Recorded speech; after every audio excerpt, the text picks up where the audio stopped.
नमस्कार, मैं हूं संजय शर्मा। आप देख रहे हैं 4 PM यूपी। राजनीति भी गजब होती है, कब कौन सा क्या रुख दिखा दे कोई कुछ कह नहीं सकता।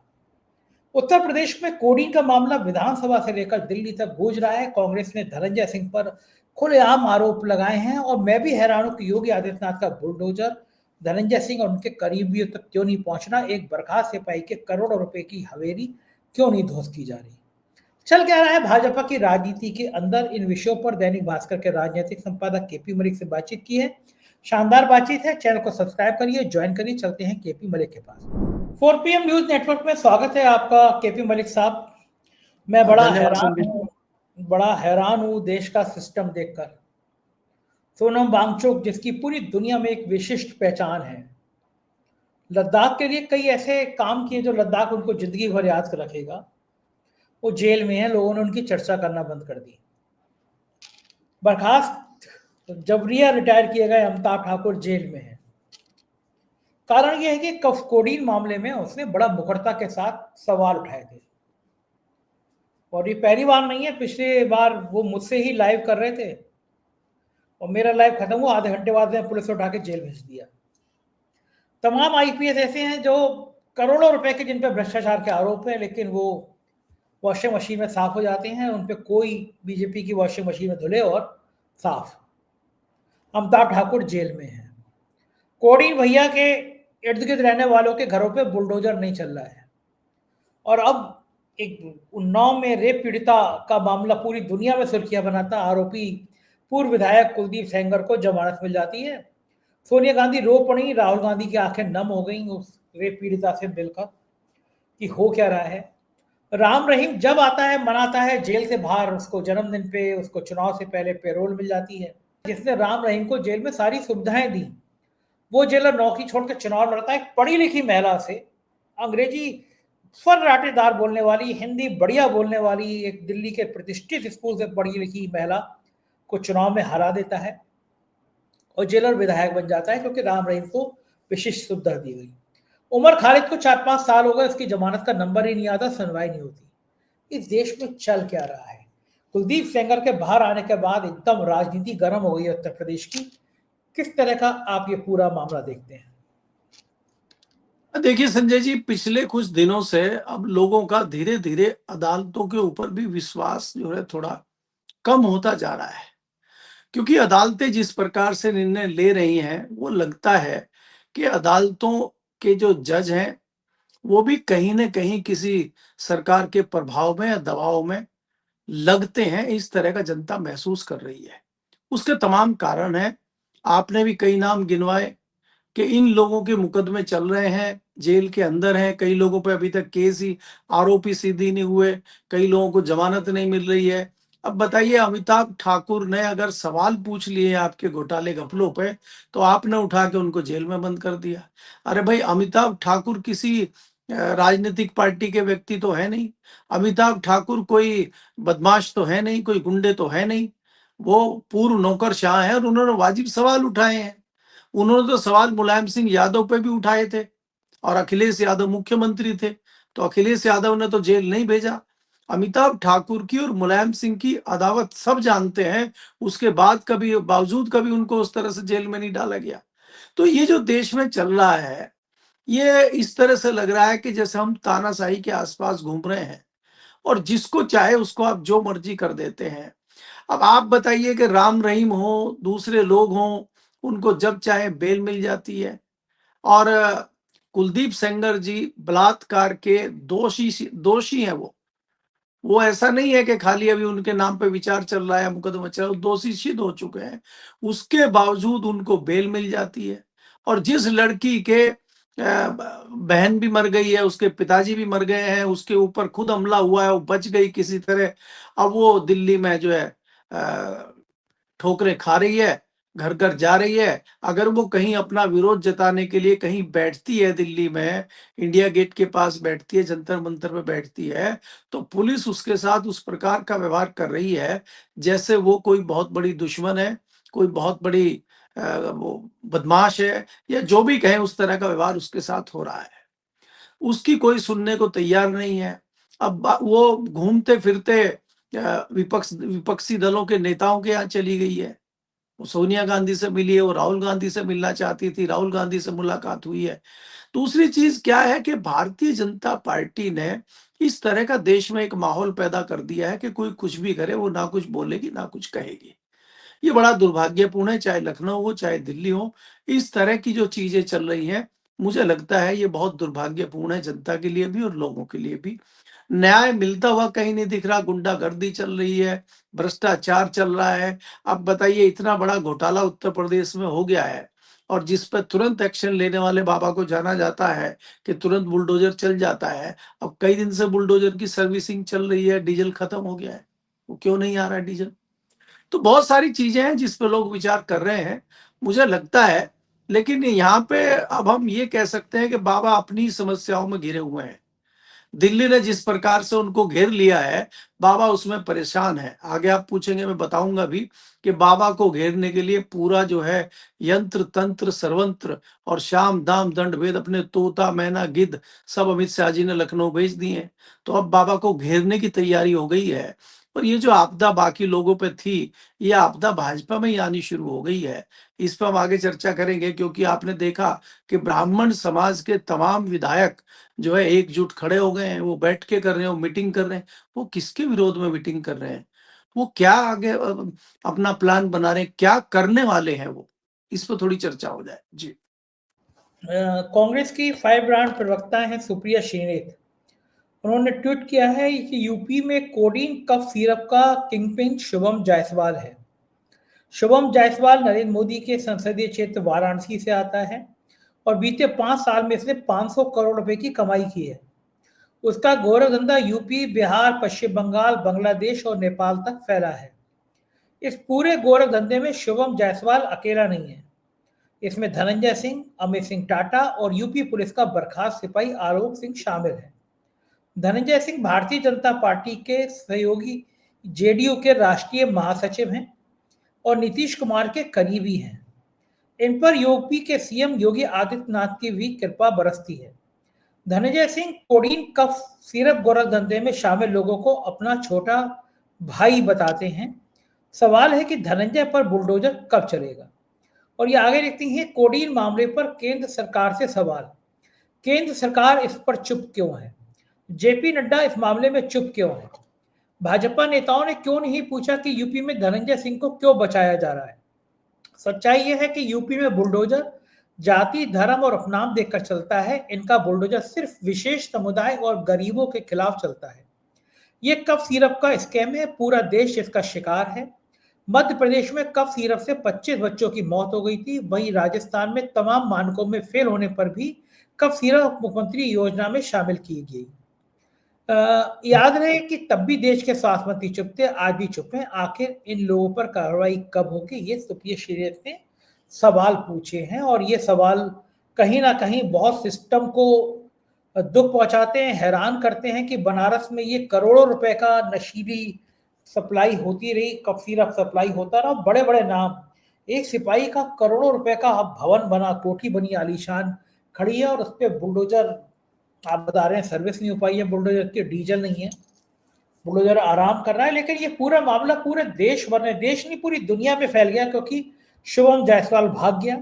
बताया जाता है कि दुबई में बहुत बड़े बड़े नौकरशाहों के भी इसमें इन्वॉल्वमेंट थे और खासतौर से यूपी में बताया जाता है कि जौनपुर के 2 मित्र आए थे, उन्होंने करोड़ों रुपए की, बिल्कुल मामूली थे, शायद सिपाही पाई थे उनके फादर, और उन्होंने लखनऊ में रियल एस्टेट में करोड़ों अरबों रुपए का साम्राज्य हासिल किया। एक साहे साहब थे, बेसहाय कर गए बहुत लोगों को। बाद में इनकम टैक्स ने छापा मारा, सुना जाता है 500 करोड़ की जमीन जब्त की गई। वो भी बीजेपी के कुछ नेताओं के बहुत करीबी थे और फिर धनंजय सिंह ने सुना है कि उनसे मदद मांगी इस मामले में, क्योंकि उनकी रियल एस्टेट पे भी बहुत सारे नौकरशाहों की बेनामी संपत्ति लगी थी। और ये आलोक सिंह और टाटा, आप सोचो एसटीएफ का बर्खास्त सिपाही, इनके पास भी बहुत सारे नौकरशाहों का ट्रांजेक्शन दुबई में किया गया, ऐसा सूत्रों का बताना है, जो ईडी तलाश कर रही है। लेकिन कब तक तलाश कर पाएगी, कब तक ये हो पाएगा, कब तक बुलडोजर चल पाएगा, ये सवाल पूरी विधानसभा में गूंजता रहा। योगी जी कहते रहे हमने तो सिपाही को बर्खास्त किया है, लेकिन फिर बुलडोजर क्यों नहीं चलाया जा रहा है? ये पूरी घटना कितना शर्मसार करेगी बीजेपी को, सरकार को, ये मैं जान। संजय जी, देखिए, आपको ये समझने के लिए कि ये जो कप सिरप का मामला है, ये खाली उत्तर प्रदेश में नहीं है। ये सबसे पहले मध्य प्रदेश से शुरू हुआ था, अगर आपको याद हो, वहां दब गया। उसके बाद राजस्थान में भी आया, क्योंकि दोनों जगह डबल इंजन की सरकार है और कोऑर्डिनेशन बहुत अच्छा है सेंट्रल से, और खाली डमी सीएम बैठे हुए हैं, तो वहां कोई चर्चा नहीं है। इसी को हथियार बना के उत्तर प्रदेश में प्रयोग किया जा रहा है। आपको मालूम है, हमारी बार बार चर्चा भी होती है कि दिल्ली और लखनऊ के बीच जो तलखी है, उसी तलखी के तहत ये एक बड़ा हथियार बन गया है कोडिन कप सिरप, और लड़ाई में इसी से लड़ाई जाएगी आगे, और यही एक हथियार बनेगा जो बड़ा विस्फोट उत्तर प्रदेश में करेगा। और इसी के चारों तरफ रणनीति बनाई जाएगी ताकि बाबा को फिट किया जा सके। बाबा अपने जाल में फंसते हुए नजर आ रहे हैं। जिस प्रकार से बाबा व्यवहार कर रहे हैं, चाहे आप ठाकुर, ये लोग हैं, इसमें अधिकतर जो लोग हैं वो ठाकुर जाति से आते हैं। दूसरा जो बाबा का है, बाबा के कुछ करीबी लोग हैं, और वो जो सिपाही हैं या कुछ दूसरे लोग हैं, वो तो एक डमी है। पैसा तो किसी और का लगा हुआ, अभी वो तस्वीरें खुलने वाली हैं। दूसरी चीज ये है कि मैं सब उससे भी बड़ा मामला इसको मानता हूं कि ये जो कल मीटिंग हुई है विधायकों की, और इसमें अभी खबरें ये आ रही हैं कि सिर्फ भारतीय जनता पार्टी के ब्राह्मण विधायक थे। हालांकि चर्चा कहीं कहीं ये भी है कि कुछ दूसरे दलों के भी दो चार आ गए थे लिट्टी चोखा खाने, और दावत अच्छी चल रही थी, तो वहां पे वो लोग भी आ गए थे। तो वो, और उसमें खास तौर पे वो भी आए हैं जो उनके मिश्रा जी के बेटे हैं, साकेत मिश्रा, जो विधायक हैं, एमएलसी हैं, वो भी आए हैं। तो वो स्पेशल आए हैं, तो कुछ रणनीति बन रही है दिल्ली की। तो दिल्ली की रणनीति को कैसे एग्जीक्यूट किया जाए, किस प्रकार से हमला बोला जाए, क्योंकि याद है कि एक बार बाबा के खिलाफ 100 सवा 100 विधायकों ने हमला धरना दिया था, लेकिन हुआ कुछ नहीं था, क्योंकि बाबा के कंधे पे हाथ आरएसएस का भी था। आज आरएसएस खुद जो है कमजोर सी हो रही है, उसको छड़ी लगा के खड़ा होना पड़ रहा हो, अपने सहारा ही नहीं दे पा रही अपने आप को, तो बाबा को कहां से सहारा देगी। तो ये दिल्ली की बाबा को घेरने की रणनीति है, चौतरफा रणनीति है, और अभी मुझे बाबा घिरे हुए नजर आ रहे हैं। अब वो क्या, कितना बच पाएंगे, कितना क्या कर पाएंगे, ये इस तरह के घोटाले एक नहीं है उत्तर प्रदेश में।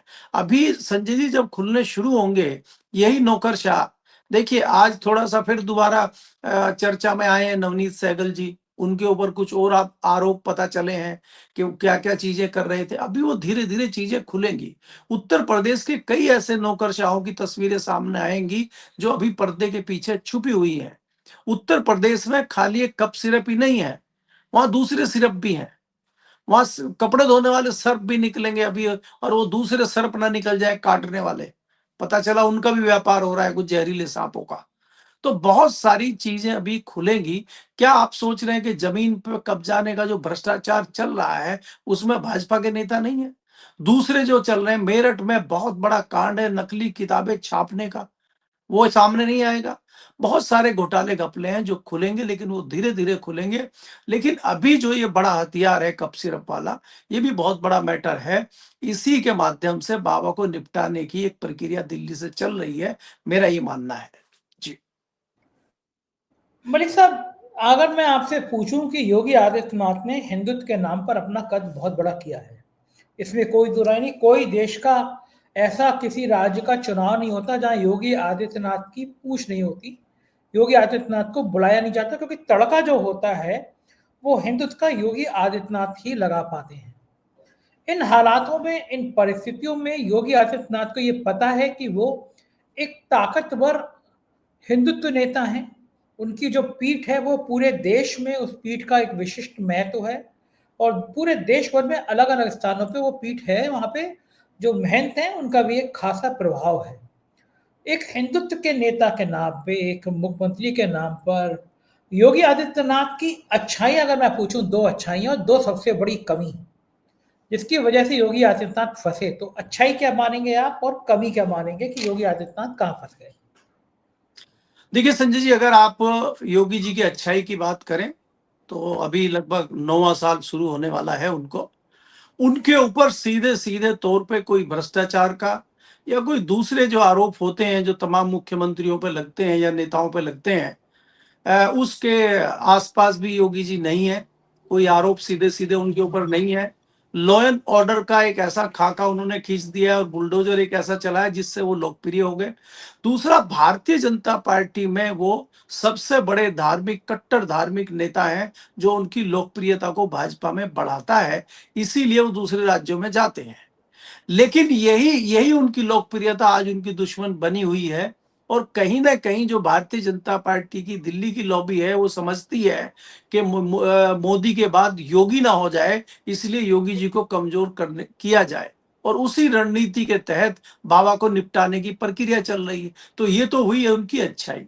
उनमें अगर हम कमियां ढूंढे या उनकी कोई बुराई ढूंढे, मैं उसमें दो चीजें देखता हूं कि बाबा बहुत ज्यादा एग्रेसिव हैं, और बाबा ने जो ये ठप्पा लगाया है कि भाई वो क्षत्रिय समाज के से आते हैं और क्षत्रिय समाज पर उनका बड़ा गर्व है, वो जो उन्होंने क्षत्रिय समाज के साथ खुल के अपने आप को जोड़ने का काम किया है, मुझे लगता है कि वो उनके लिए बड़ा नुकसानदायक है और वो उनके लिए खतरा है। उनको बिल्कुल अलग रहना चाहिए। वो एक संत हैं और संत के बाद वो संत बाद में है। आज वो प्रदेश के मुख्यमंत्री हैं और भारतीय जनता पार्टी के एक लोकप्रिय नेता हैं। तो अभी कुछ दिन के लिए उनको जातिवाद से दूर रहना चाहिए, और जितना वो इसके करीब आएंगे, मुझे लगता है कि दूसरी जातियां उनसे छिटकेंगी। अब ये ब्राह्मण समाज अगर इस बात पे हो रहा है कि आप ठाकुरों के बहुत करीब हैं और ब्राह्मणों के बहुत दूर हैं, तो ये कहीं ना कहीं बाबा के लिए बहुत नुकसानदायक है। तो मुझे लगता है कि ये उनकी खराबी है, या ये उनकी, आप कहिए कि ये दो उनकी बुरी खबरें हैं उनके लिए, जो उनको नुकसान आने वाले समय में पहुंचा सकती हैं। जी। मलिक साहब, एक चीज और मुझे लगता है कि योगी आदित्यनाथ की राजनीति में एक बड़ी चीज ये नुकसान वाली ये भी है कि वो उन्होंने नौकरशाहों पे जरूरत से ज्यादा भरोसा किया। उनको लगा कि नौकरशाह जो होते हैं वो ज्यादा अच्छे होते हैं बजाय नेताओं के। नेता बेईमान होते हैं।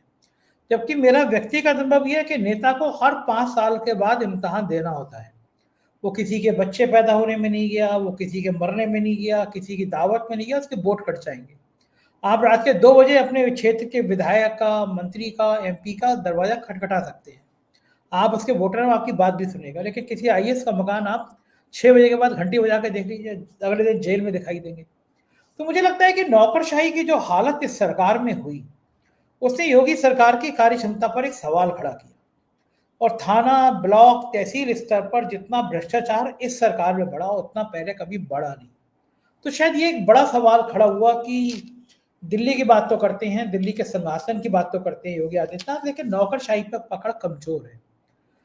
नौकरशाह अपने जी, मन की चला लेते हैं।